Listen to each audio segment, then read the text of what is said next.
சரியா? நம்ம சரியான நிலைப்பாட்டுல, சரியான பாதையில, சரியான பயணமா இருந்தால் எதுவுமே நம்மளை தேடி வராது.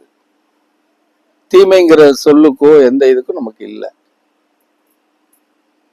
நம்ம தான் 1008 பஞ்சாயத்து வைக்கிறோமே. எதை எடுத்தாலும் பஞ்சாயத்தா இருக்குது. எதை எடுத்தாலும் அது எப்படி சொல்றது, சில நேரங்கள்ல மனித பிறவியில அவ்வளவு நூல் பிடிச்சது மாதிரி பயணம் பண்ண முடியுமானா முடியாதுதான். ஆனா அதுக்கு சில விதிமுறைகள் கொடுக்குறான். மறைநூல்ல சில விதிமுறைகளை வச்சிருக்கிறான்.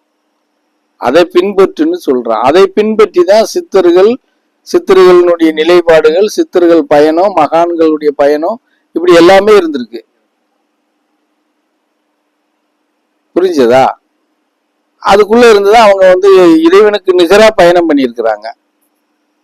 இப்ப இன்னைக்கு கணக்கு மட்டியார நம்ம என்ன சொல்றோம், சிவனுக்கு நிகரான்னு கூட நாள இந்த பரதேசில சொல்றதே கிடையாது.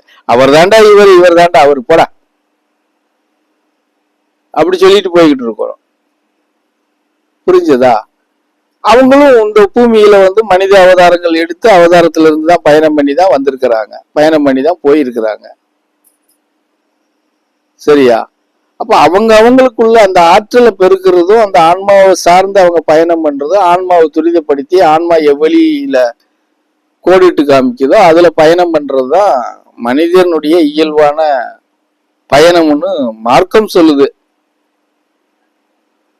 நம்ம யாரும் பெண்ணோ ஆணுகளோ மார்க்க ரீதியாவோ சித்தாந்த ரீதியாவோ பயணம் பண்றோமா அப்படின்னு சொன்னா சுத்தமா 100க்கு 100 கிடையாதுன்னு தான் சொல்ல முடியும்.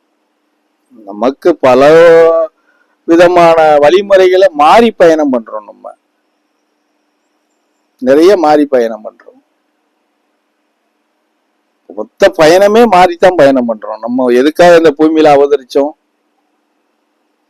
எதுக்கு நம்மள இந்த பூமியில கொண்டாந்து அவங்க விட்டாங்க அப்படிங்கறத நம்ம மொத்தமே மறந்துடுறோமே. நம்ம எதுக்காக வந்திருக்கிறோம், என்ன வேலைக்காக வந்திருக்கிறோம், எதை செய்யறதுக்காக வந்திருக்கிறோம் அப்படிங்கிறது கூட நமக்கு இல்லையா? அந்த சிந்தனை யாருக்காவது இருக்கு? இத்தனை கோடி மக்கள் இருந்தாலும் அந்த சிந்தனை யாருக்குமே கிடையாது இல்லையா? அப்புறம்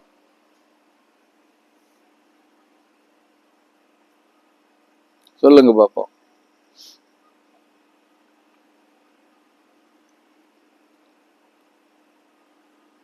நீங்க நல்ல மூலசாலியா இருந்தா நான் இவ்வளவு கொடுத்ததுக்கு இப்ப நீங்க நிறைய கேள்விகள் கேட்கலாம் என் மேல. என்ன பழனிமா பாத்ரூம்ல போய் படுத்துருச்சா? பாத்ரூமுக்கு போயிருச்சா? இதுக்குள்ள போயிருச்சா?